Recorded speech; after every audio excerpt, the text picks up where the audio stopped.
자, 오늘의 두 번째 핫섹터는 어느 쪽을 우리가 바라보면 좋을지 같이 한번 좀 이야기를 나눠볼게요. 네, 일단 두 번째는 바이오 쪽을 좀 가지고 왔습니다. 사실 뭐 지금 상황에선 제약이나 바이오 쪽 같은 경우는 수급이 굉장히 좋은 상황이잖아요. 오늘 둘 다 좋아요. 예스 or 네. 노부터 그럼 좀 들어볼까요? 저는 일단 삼성바이오 로직스도 예스고요. 예스입니까? 셀트리온도 예스입니다. 어... 두 기업을 솔직히 하나를 노루 주기도 너무 어려운 상황이고, 맞아요. 네, 두 기업이 너무나도 짱짱한 이익 체력들을 또 가지고 있는 기업이다 보니까 두 기업을 좀 제가 예스를 드렸던 부분들이고, 일단 지금 JP모건 헬스케어 컨퍼런스가 좀 진행이 되고 있는 상황입니다. 보통 이렇게 JP모건이 매년 1월 달에 좀 열리거든요. 이제 보통 이제 우리가 이 바이오 쪽을 주목을 하는 이유 중에 하나가 1년치에 대한 부분들의 농사를 어떻게 이제는 진행을 할 것인지, 앞으로 좀 빅딜 성사라든지 M&A 부분들이 어떻게 진행이 될 수 있고, 또 이제 기술 이전에 대한 부분들의 성과가 얼마나 나와줄 수 있는지에 대한 여부들을 좀 측정을 할 수가 있거든요. 그러다 보니까 제약바이오 쪽에 대한 부분들의 수급이 좀 긍정적으로 잡히는 요인 중에 하나, 좀 대형 이벤트 중에 하나가 JP모건 헬스케어로 좀 보시면 됩니다. 그래서 일단은 이번에 혁신 기술을 통해서 얼마나 또 투자 유치를 시켜줄 수 있을지가 좀 관건이라 보고 있는 상황이고, 일단 보통 JP모건 헬스케어가 이게 전반적으로 제약바이오 쪽에 대한 부분들의 수급을 전부 다 살려주긴 다소 어려워요.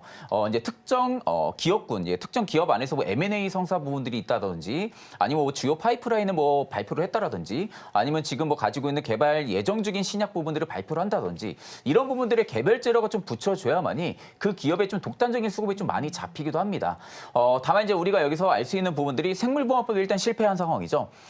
생물보안법이 일단 실패를 한 상황이지만, 이게 반대로 지금 트럼프 2기 행정부 취임까지가 이제 다음 주면 이제 트럼프 2기 취임식이 지금 진행이 되잖아요.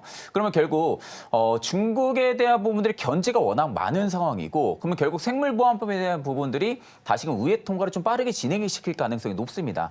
이미 지금 우시바이오 로직스만 놓고 봐도 지금 생산 캐파를 줄이고 있더라고요. 생산 캐파를 지금 줄이고 있다는 것은 이미 생물보안법에 대한 부분들을 견제를 하고 있다는 겁니다. 그러면 결국 이 물량을 누가 받아줄 수 있냐라고 하게 되면은 결국 지금 국내에서는 뭐 짱짱한 기업들이 충분히 받아줄 수밖에 없는 상황이고, 그렇다 보니까 오히려 그 반사수혜는 올해도 아마 이어질 가능성은 높다고 봅니다. 그렇기 때문에 저는 오히려 제약바이오 쪽 같은 경우도 최근에 뭐 조정도 좀 잘 나왔던 상황이었고요. 그렇기 때문에 굉장히 좀 긍정적으로 바라보고 있다라고 좀 말씀을 드리겠습니다. 네, 그러면 이제 종목단의 이야기를 좀 해봐야 될 것 같습니다. 둘 다 이제 예스를 주셨는데 사실 제가 봐도 둘 다 너무 좋아 보여요. 네네. 그래서 삼성바이오로직스는 오늘 그 수주 소식이 JP모건 헬스케어에서 체결 직전이다라고 하더라고요. 네네네. 실제로 이제 계약건을 따오고 있는 실적인 것 같은데 하나하나 종목들 포인트도 좀 짚어볼까요? 일단 저는 국내에서는 만약에 생물보안법에 대한 부분들도 통과가 된다라고 하게 되면은 그 물량의 대부분을 삼성바이오로직스가 받을 가능성이 높다고 봅니다. 그만큼 국내에서 이미 유일하게 생산 캐파가 굉장히 많이 늘어나 있는 상황이에요. 그러니까 지금 어느 정도 물량을 받아줄 수 있을 만한 자리매김을 하고 있는 게 일단은 삼성바이오로직스라는 것을 좀 알고 계면 되시고, 일단 지금 작년에만 해도 초대형 CMO 계약을 이미 수주를 해가지고요. 이미 전체 연간 수주 금액의 40% 수준을 달성을 한 상황입니다. 이게 결국 40%라는 퍼센트 수치만 놓고 보면은 높은 수치가 아닌 것처럼 보일 수가 있는데, 연간 수주 금액의 40%이다 보니까 이게 굉장히 높은 빅딜을 성사시켰다고 볼 수가 있는 부분들이거든요. 그렇기 때문에 일단 삼성바이오로직스 같은 경우가 아마 올해도 실적에 대한 부분들을 계속 반영을 시킬 가능성도 굉장히 좀 높다고 보고 있고, 일단 뭐 JP모건 헬스에서도 이번에 수주에 대한 이야기가 또 나오고 있는 상황입니다. 그만큼 이제 다른 해외 쪽에 대한 부분들의 빅파마 기업들 입장에서도 삼성바이오로직스에 대한 부분들의 기술력을 이미 입증을 하고 있는 상황이라는 것을 우리가 좀 알 수가 있는 부분들이고요. 그리고 이제 올해 4월에 제5공장까지도 지금 가동을 앞두고 있는 상황입니다. 만약 이번에 5공장까지도 가동을 진행을 한다라고 하게 되면은 이미 국내에서는 압도적인 생산 능력을 좀 갖추고 있는 상황이라고 보면 되시고, 이미 5공장을 가동을 앞두고 있는 6공장까지 좀 준비를 하고 있는 상황이거든요. 6공장 같은 경우 지금 2027년에 완공을 지금 목표를 하고 있는 상황인데, 지금 5공장이 완공이 되고 나서 6공장으로 진행을 했을 때 당시만 생산 능력이 한 20만 톤 이상이 좀 증가해 줍니다. 그러면 결국 이제 국내에서는 이미 따라올 수가 없는 그런 위치까지 올라가 있다는 거거든요. 거기에 일단 CDMO 쪽에 대한 부분들의 반사 수혜도 충분하게 받을 수 있는 그런 기업이고, 그러다 보니까 오히려 올해 같은 경우도 작년과 같은 빅딜에 대한 부분들의 성사가 충분히 이루어질 가능성은 굉장히 높다라고 보고 있는 측면입니다. 그리고 일단 JP모건 헬스케어에서도 매년마다 참석하는 기업 중에 하나예요. 매년마다 참석을 하고 또 메인 트랙이 상상 발표를 많이 합니다. 그만큼 이미 JP모건 헬스케어에서도 삼성바이오로직스에 대한 부분들이 기술력이라든지 그리고 기업에 대한 뭐 매력도 이런 부분들이 워낙 입증이 많이 되어 있는 기업이다 보니까 결국엔 삼성바이오로직스가 무너지는 경우들은 거의 없다라고 볼 수가 있지 않을까 그렇게 보고 있는 상황입니다. 거기에 또 트럼프 이기 행정부까지도 맞물려 있는 상황이기 때문에 저는 아마 올해는 바이오해가 또 이어지지 않을까 좀 그렇게 개인적으로 보고 있는 상황입니다. 그러면은 저희가 또 셀트리온 쪽도 봐야 될 것 같습니다. 일단 삼성바이오로직스는 또 다양한 수주 소식들 들려오기도 하고 지금도 좋은 성과 나타내주고 있는데 셀트리온 쪽은 어떤 관점에서 예스라고 바라보고 계실까요? 일단 셀트리온 같은 경우 그래도 국내에서 손꼽아야 된다고 하게 되면은 신약에 대한 개발 파이프라인이 굉장히 좀 많은 기업이에요. 보통 이제 신약에 대한 부분들의 임상이 진행이 되고 나서 그걸 이제 상용화시키는 과정들을 좀 많이 연출을 시키는데 국내에서 이미 대형 제약사라든지 바이오 기업들 놓고 보면은 신약에 대한 파이프라인이 굉장히 많이 보유를 하고 있는 기업입니다. 그렇다라는 것은 언제든지 외형 성장에 대한 부분들이 계속해서 분출이 될 수 있는 그런 기업이라고 좀 볼 수가 있는 부분들이거든요. 그래서 이번에 좀 생산 신약 파이프라인 쪽에 대한 부분들의 상세 개발 타임라인까지도 이번 JP 모건 헬스케어에서 맞아요. 공개를 또 했었던 상황이고 이미 지금 우리가 여기서 좀 기대를 해볼 수 있는 부분들이 졸레어입니다.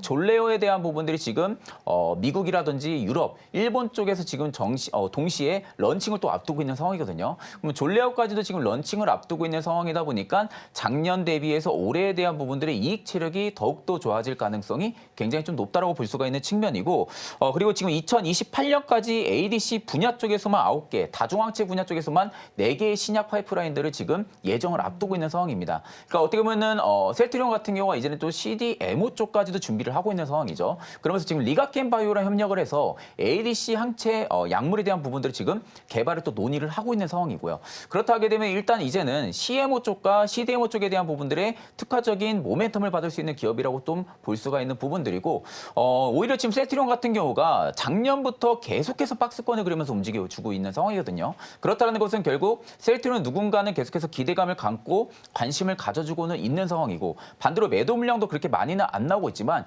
여기서 결국엔 박스권을 돌파를 시켜주려 하게 되면은 신약에 대한 성과 혹은 졸레어에 대한 부분들이 런칭이 되고 나서 얼마나 매출에 대한 부분들이 회복세가 탄력적으로 나와줄지 이 여부가 일단 올해 좀 킥포인트가 되지 않을까 그렇게 보고 있는 상황이고 일단 저는 지금 자리 굉장히 좀 좋다라고 보고 있는 상황이에요. 중장기 평들이 전부 다 이격을 겹쳐나가면서 움직여주고 있다는 것은 일부 쉬어가는 구간들도 꽤 오래 쉬어갔다라고 볼 수가 있는 부분들입니다. 그렇다는 것은 결국 이 아랫단에 대한 부분들이 강력한 지지라인이라고 좀 볼 수가 있거든요. 17만 원 그리고 18만 원 이 사이가 레인지 박스권에 대한 부분들이 지금 강력한 지지 여파를 지금 유지를 시켜주고 있는 상황이다 보니까 아마 이 부근 때는 올해 좀 이탈을 안 하고 우상향해주는 그림들이 좀 연출이 되지 않을까 그렇게 보고 있는 상황입니다.